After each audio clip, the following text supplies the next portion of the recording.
大金毛遭姥姥嫌弃，一气之下竟冒雨狂奔60公里，徒步回家找主人哭诉：“我在主人怀里，气得不停抽泣。究竟是发生了什么？”一大早突然听到一阵熟悉的叫声，女主人打开门一看，竟然真是自家大金毛。还没来得及反应，毛孩子就一下飞扑过来，窝在怀里不停地抽泣，两眼含泪委屈巴巴的样子，让人十分心疼。一向乖巧温顺的狗子，为何突然情绪崩溃？主人连忙给乡下的妈妈打去电话。这只大金毛是女主人从小养到大的爱宠，几年下来，一人一狗相互陪伴相处的十分融洽。别人家养的二哈或许会拆家，但他的大金毛一向脾气温顺乖巧又听话，每天按时吃饭下楼遛弯，让他独居的生活充满欢乐。之所以把狗送走也是无奈之举，前不久工作调整变得更加繁忙，连给金毛喂食都要抽时间。但养狗和养猫可不一样，狗每天一到时间必须出去遛弯放松。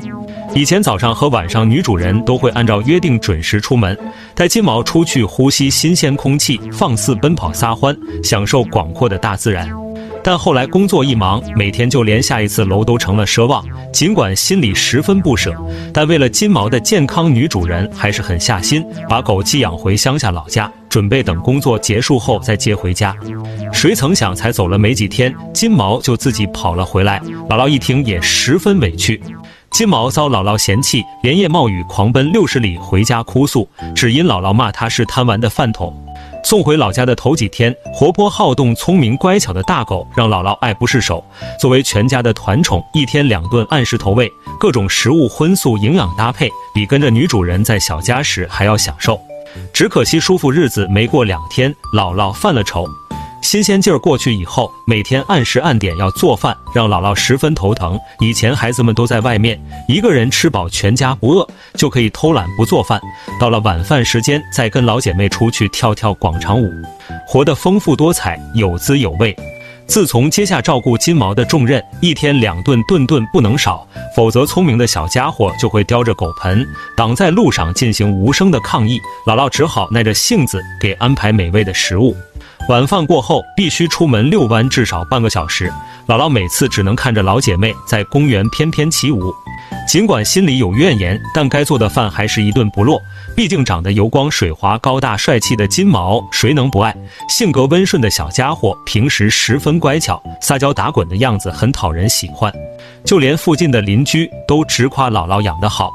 直到一天傍晚，外面突然雷声大作，下起了雨。姥姥的广场舞计划只能取消，躺在床上看电视。可雨声越大，金毛反而越兴奋，不停地摇着尾巴，用嘴叼来狗绳，暗示姥姥要出去玩。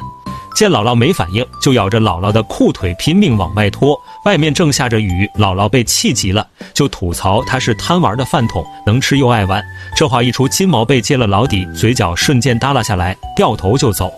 金毛在姥姥家受了委屈，冒着大雨狂奔回家找亲妈告状，最后怎么样了呢？姥姥做梦也没想到，毛孩子的脾气居然会这么大，就因为吐槽了一句他是贪玩的饭桶，就不乐意了，咬着狗绳掉头就跑。姥姥本以为他自己去客厅玩了，就没当回事儿。谁曾想几个小时后，竟接到女儿电话，说金毛回家了，进门就哭，像是受了天大的委屈。姥姥眼看有理说不清，对告黑壮的金毛十分无奈。小家伙个头挺大，气性也不小，竟然因为一句话就气得连夜冒着大雨离家出走，独自在空荡荡的马路上狂奔60公里，也要回自己的小家。一见主人扑到怀里，就开始嚎啕大哭。听完前因后果，女主人哭笑不得，安慰好母亲，看着小家伙浑身湿漉漉的样子，连忙带到卫生间给洗了一个热水澡。金毛委屈巴巴的小模样，像极了小朋友。经过一顿忙活，当初干净帅气的金毛终于重新露面。女主人把提前准备的狗粮和鸡肉拿来，金毛闻到美食，终于高兴起来，体力消耗过度，一顿足足吃了2天的量。吃饱喝足后，趴在女主人的脚边撒娇。不大的狗窝虽然没乡下宽敞，但在从小长大的地方，满满都是安全感。经过这次寄养被姥姥嫌弃的经历，金毛变得更加粘人，生怕一个不小心再被送走。女主人见状十分内疚，心一横，干脆把金毛留了下来。从此一人一狗又过上相互作伴的温馨生活。